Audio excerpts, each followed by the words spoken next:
무극담노 종신기 천마편 제24화 엽장의 습격 2. 정오의 태양은 엽장을 뜨겁게 달구고 있었지만 서쪽에서 짙은 구름이 다가오고 있었다. 조금만 지나면 하늘에서 비가 올 것 같은 날씨였는데 백리세가의 엽장은 반경 수만 장의 방대한 규모로 자칫 잘못 길을 들면 길을 잃어버려 만장낙 벼랑으로 떨어져 내릴 곳도 있으며, 또한 짐승의 사체로 썩은 장독 늪지가 있어 이곳에 사람이 빠진다면 반각이 못되어 뼈까지 녹아내릴 숨은 독지도 있었다. 또한 이곳 독지 주변으로 각종 독초와 동물들이 차고 넘쳐 참으로 위험한 장소였다. 하지만 위험천만한 인적 드문 곳에는 언제나 쉽게 만나지 못할 맹수도 있고, 사냥의 재미를 돋구는 각종 동물이 즐비했으며, 그리고 이곳 백리세가의 엽장에는 사람이 태어나 살면서 평생 한번 볼까 말까 하는 산세수려한 여러 풍경구도 다수 있었으니 나 천만류 지역에게 있어서도 그날 사냥터인 백리세가 엽장은 매우 기괴했구나. 그날의 날씨 또한 매우 이상했다. 아침부터 내리던 비는 점점 추운 기온에 의해 눈과 섞여 내리기도 하였으며, 어떤 지역은 짙은 안개처럼 비가 날리고 있었으니 말이다. 그러나 사람들은 매우 들떠 있었다. 이는 세가의 룡과 봉이 각각 조를 이뤄 생소한 곳에서 생소한 체험이라면 당연히 무감정한 나조차 야릇한 분위기를 만들었다. 나는 싫다는데도 불구하고 세가주의 배려로 이곳 백리세가가 주최하는 사냥대회에 참가하게 되었으며, 난 멀찍이 떨어져 주변인으로 이들을 관찰하는 관람자가 되어 이 사냥대회를 나름 즐기게 되었다. 그런데 나는 이곳에서 내가 원하지 않는 고통, 즉 또 다른 기연을 체험하게 되었다. 만독불침의 기연을 말이다. 흐흐흐흐. 만독불침.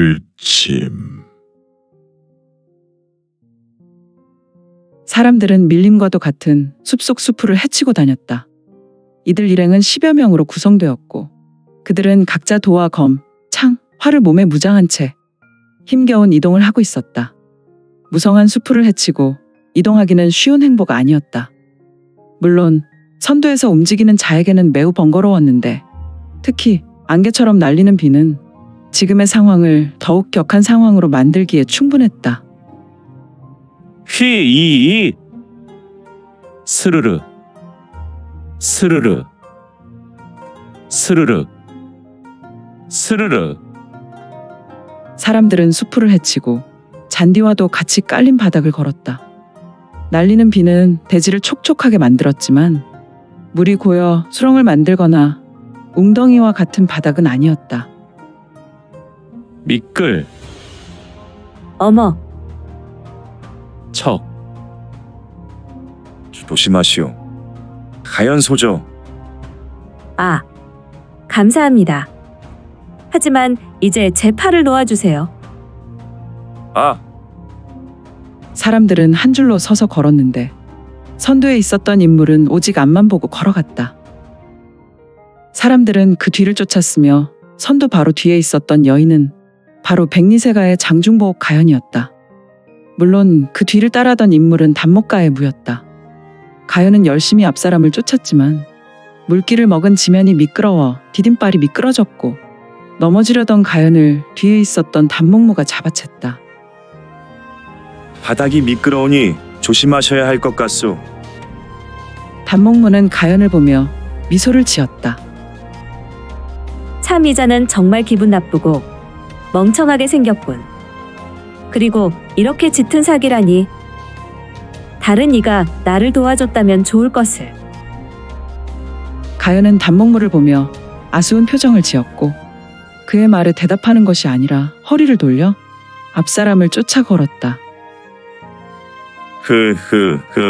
흐흐흐흐흐흐흐흐. 나한테 냉대하는 얼굴조차 참으로 아름답군. 하지만 너의 그런 표정이 내가 망설였던 일을 하게 만드는구나. 모형가의 체면 때문에 이 방법은 쓰려 하지 않았지만 혹시나 해서 마녀환을 준비했지. 흐흐흐흐흐흐흐흐. 아, 마녀환이란 말인가? 사실 마녀환은 고대 왕국의 황제나 왕들이 즐겨 사용한 환약으로 사람에게 욕망과 정욕을 치솟도록 만드는 신묘한 약이었다. 하지만 이 귀한 것을 시정잡배들이 사용하면 오직 성범죄의 목적이지 않은가. 아무튼 단목문은 매우 음흉한 미소와 눈빛으로 백리가연의 뒷모습을 보고 있었으며 무소엽, 어서 뒷사람을 쫓아가시지요. 다른 사람이 무소엽 때문에 멈추어 섰어. 아, 알겠소. 단목무 뒤에 있던 다른 무가 사람은 장비 수염을 한 인물로 거대한 돌을 어깨에 메고 있었다. 아무래도 그는 도객으로 보였으니 이놈도 임치에서 온 팽가라 했지. 팽은 가주의 삼자 말이야. 내가 어제 꾼 꿈에 녀석도 분명히 임치에서 왔다고 했구나. 꿈이나 현실이나 팽가는 재수가 없는 놈만 있군. 지금 단목무는 새벽에 만난 지역을 꿈에서 본 인물이라 생각했다. 그의 생각으로 자신을 쉽게 굴복시키는 인물이 실존의 인물이라 생각지 않은 것이다. 휘이이 스르르 스르르 스르르 스르르. 사람들은 다시 말없이 걸었고 약 일각 동안 이 숲을 무성한 숲을 걸었다. 물론 이들이 지나는 곳이 길이 되었으니. 저기 황보소여. 백리가연은 아름다운 목소리를 내어 앞에 앞장선 인물을 세웠으며 왜 그러시오? 소저. 정말 이곳으로 쭉 나가면 많은 야수를 만나게 될까요? 물론이요. 아니, 소저께서는 이곳 소유가 소저의 가문이 아니오. 그런데 이곳 사정을 나보다 잘 알 것 같은데 말이오. 사실 아버님과 오라버니께서는 사냥을 즐기셔서 한 해 2번 이곳을 방문하지만 나는 이곳에 처음 오게 된 것이라 이곳 사정을 잘 알지 못해요.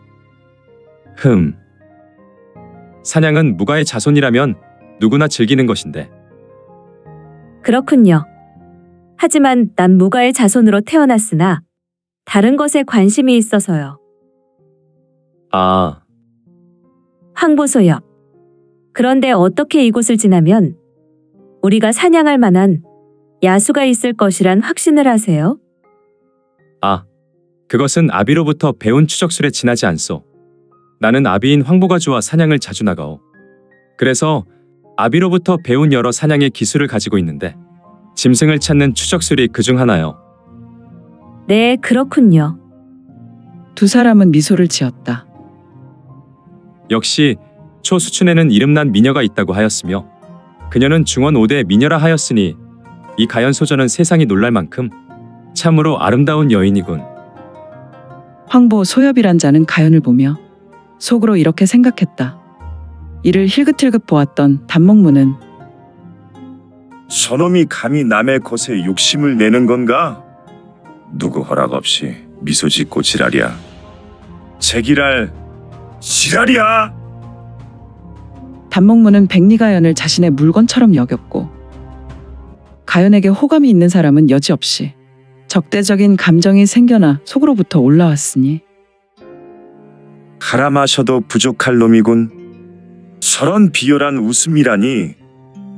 단목 공자. 공자는 어찌 나를 그렇게 노려보시오. 황보보문이었다. 그는 웃는 낯으로 단목무를 보며 말했고 참으로 재수없는 녀석이 눈치도 빠르군. 아니요. 황보형의 어깨에 붙은 이름 모를 벌레를 보고 있었다오. 툭 진즉에 말씀해 주시지. 난 비록 사나이 대장부이지만 이런 벌레는 질색이오. 황보보문은 자신의 우수를 들어서 벌레를 털어냈고 얼굴에 짙은 인상을 쓰며 말했고 이를 본 단목무는 입을 삐죽이며 말한다. 흐흐흐흐흐흐흐. 고작 벌레 가지고 그런 반응을 보이시오. 후후후후. 난 벌레는 다 싫소. 물론 벌레 같은 인물도 싫어하고요. 황보보문의 말과 인상은 단목무에게 호의적이지 않았다. 그는 더욱 기분 나쁜 표정을 지으며 말을 쏘아붙인다. 이놈은 나와 좋은 감정이 없구나. 이번 사냥 대회로 내 녀석의 버르장머리를 단단히 고쳐주마. 단목무는 황보보문이 뒤돌아 다시 가던 길을 보며 그의 머리를 주시했다. 사냥 대회가 끝나기 전에 내 놈의 수박을 반드시 박살내겠다. 하지만 단목무는 자신을 보고 있는 인물이 있다는 것을 몰랐으니 이자는 어찌 같은 조의 황보 소엽을 보며 이런 악심과 짙은 살기를 흘리고 있는지. 백리가연은 넌지시 단목무를 보다가 황보보문을 따라 다시 걸었으며 이들 일행은 다시 방각의 시각이 지나 수풀을 완전하게 벗어났지만 수풀 밖 개활지를 보며 모든 이들은 자세를 낮추게 되었다. 이제부터 모든 분은 대화를 전음으로 하시는 것이 좋을 것 같소. 이곳은 우리가 사냥할 대상이 정말 많소. 그러니 필요 없는 소리를 내어 동물들이 놀라 도망하도록 하면 안 될 것이오. 황보보문의 전음이었다. 허허, 그의 내공력은 다른 사람들을 놀랍게 할 만했으니 그는 다중전음을 시전한 것이다. 이는 그냥 일반 절정 고수들이 전개할 수준이 아닌데. 일반 전국 칠흥을 떠돌며 용병 생활이나 살수문의 살수들인 하류 무사들을 우리는 사류나 삼류 무사라고 지칭한다. 이들 사류나 삼류 무사들을 거느린 조장 따위를 이류 무사 정도로 보고 지금은 비록 강호 무림의 생성기라고는 하나 전국 칠흥에 흩어져 문파를 형성한 곳에 대나 당을 이끄는 자들을 우리는 금운의 대표 무사인 인류 무사로 구분한다. 그리고 오대세가의 소가주 정도 되면 가문에 내려오는 비전 절기나 신공들을 익히게 되는데 이들 오대세가는 태어날 때부터 가문의 대를 잇는 소가주들에게 벌모세수를 전개하는 것이 보통의 경우였고 이때 벌모세수는 가문의 내가고수들을 동원하여 아이가 태어날 때 아이가 무공을 익히는 것에 최고의 무골로 만들어주는 작업이었다.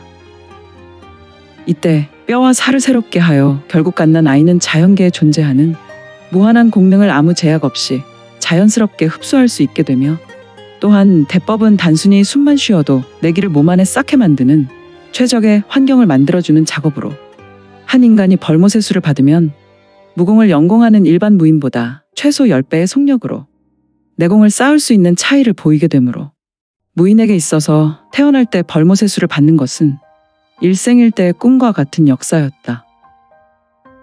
따라서 전국 칠흥의 오대세가나 천년세가들의 소가주들은 나이 15세에 이미 절정의 고수들이었으니 이들은 더 정진하여 10년 세월을 통해 각고의 노력이 있다면 누구나 초절정 고수로 강호해서 대접받고 있으리라.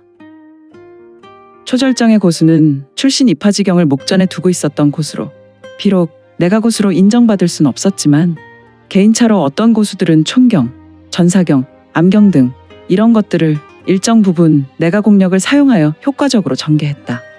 다만 신화경의 고수들과는 그 공력 차가 심하여 신화경 고수 앞에 초절정 고수는 보름달 달빛 앞에 반딧불이 정도로 보면 좋을 것이다.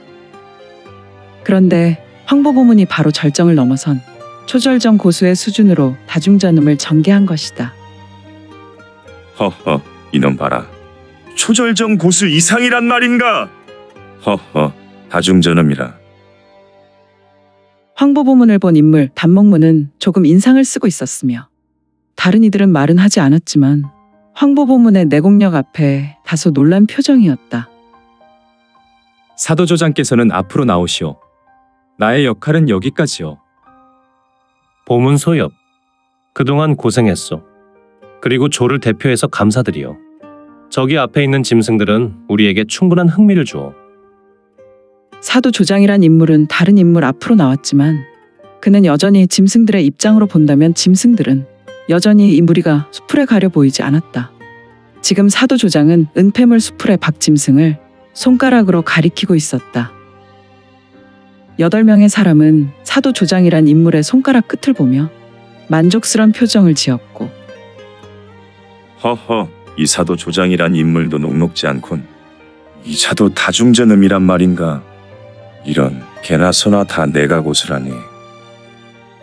단목문은 속에서 부글부글 끓고 있었다. 자신만 초절정의 고수라고 여겼지만 자신 외에도 지금 이 무리안의 초절정의 고수가 하나둘이 아니란 생각을 하였으니. 그런데 우리 중에 한 인물이 보이지 않는구려. 모인 조원들은 서로를 두루 돌아보았고 10명이어야만 하는 조원은 이제 9명만 있었다. 아, 사도 조장님, 우리 세가의 괴공자께서 잠시 일을 보신다고 제게 전음하였어요. 그분은 아마도 우리 일행을 놓치지 않았나 싶어요. 지금 그분을 제가 데려와야 할 것 같아요. 가연의 전음이었고, 이런 가연마저 다중전음이란 말인가. 조원 중에 유일하게 여인인 가연도 초절정 고수란 말인가. 단목문은 흠칫하며 놀랐으며, 아무튼 가연 소저가 홀로 괴 공자란 인물을 데리러 가는 것은 좋지 못하오. 물론 가연 소저가 매우 뛰어나 초절정 고수라는 것을 알고 있으나 이곳은 우리에게 미지의 장소요. 그리고 가연 소저도 이곳에 처음 왔다고 하지 않았소. 그것은 맞는 것 같소. 사도 조장. 단목무였다. 그러니 내가 소저를 모시고 가서 괴공자를 데려오는 것이 좋을 것 같소. 단목무는 한 걸음 나서며 가연과 사도 조장이 있는 곳으로 나아왔다. 사도 조장은 고민하였고, 그렇다면 나도 가연 소저의 일행이 되어주겠소. 팽가 가주의 삼남인 팽원이었다.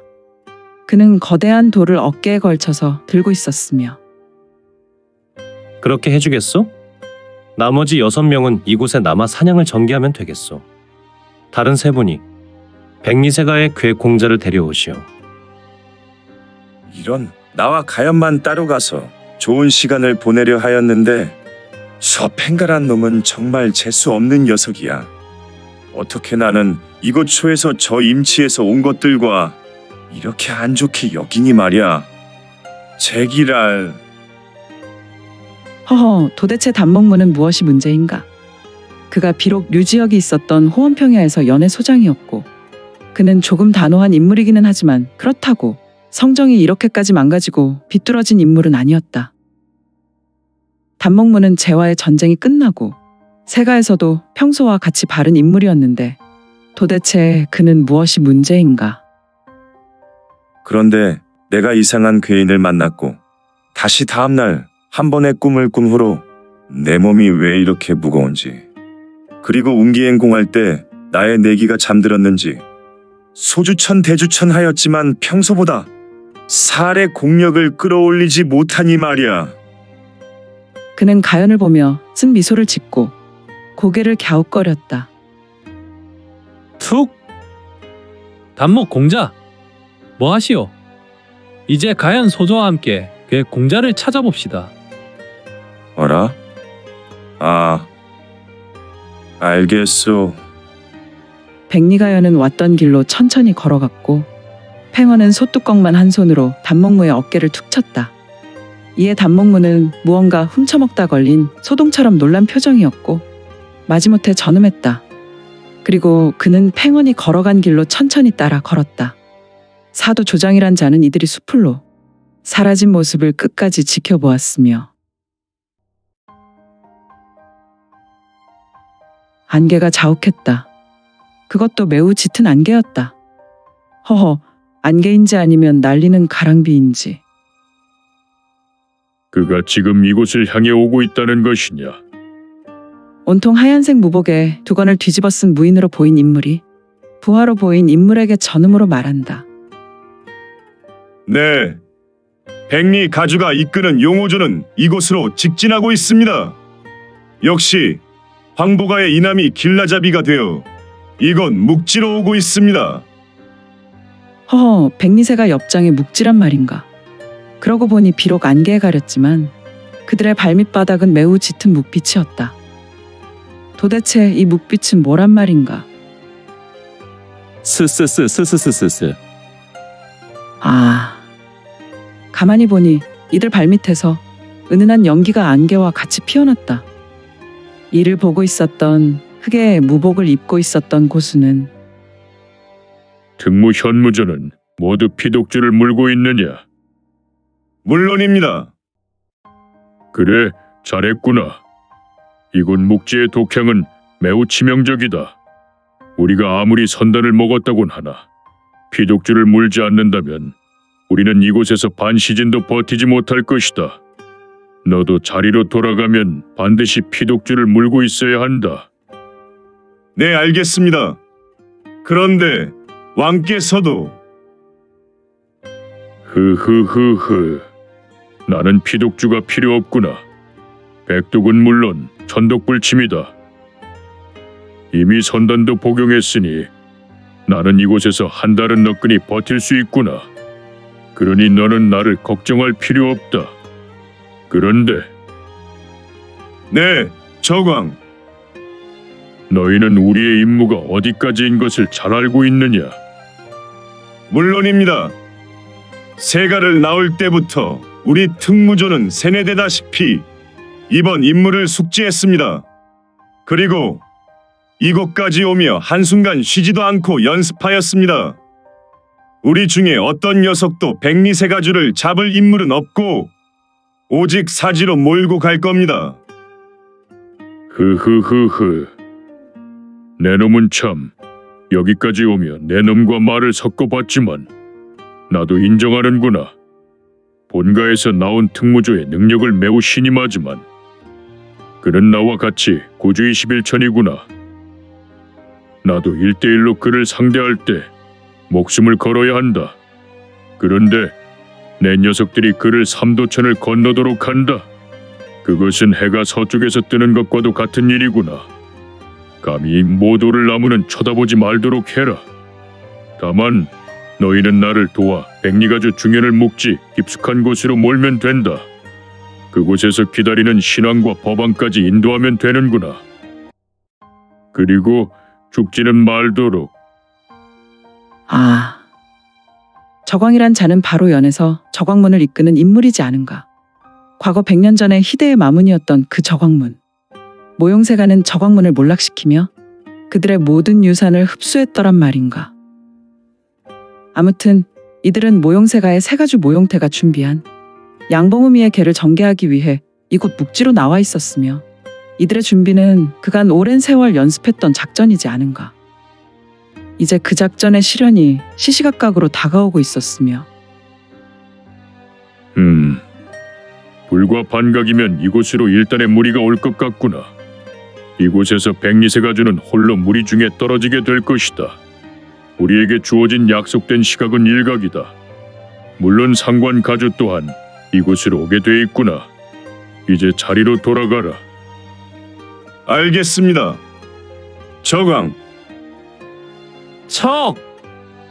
스스스스스스스스. 하얀 복면을 쓴 인물은 저광이란 자에게 부복하며 자리했다. 또한 그의 신형은 점점 흐릿해지며 마침내 완벽하게 사라졌다. 그리고 후후후후후후후.